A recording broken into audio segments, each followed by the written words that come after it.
High বন্ধুরা, আমরা চলে এসেছি স্বপ্ন ছায়া পার্কে। স্বপ্ন ছায়া পার্ক নতুন করে কত সুন্দরভাবে সেজে আছে আপনাদের ভিডিওতেই দেখতে পারবেন।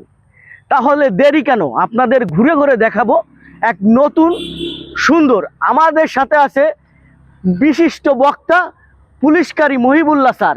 স্যার, আপনি ভিতরে ঘুরে কেমন দেখলেন, যদি দর্শকদের সামনে একটু তুলে ধরতেন। আমি কিছুই বলবো না। আমার বারবিটা মনির আসছে, যে ক্যামেরা ভিডিও করতেছে, সে ভিডিও করতে সে নিজেই দিশে আর বলছে আসলে স্বপ্ন ছায়া পার্ক এরকম একটা পার্ক যশোরে আছে। মাশাল্লাহ, এটা মূলত আমার মন কেড়ে নিয়েছে। আমার বারবিটা মনির, তারও মন কেড়ে নিয়েছে।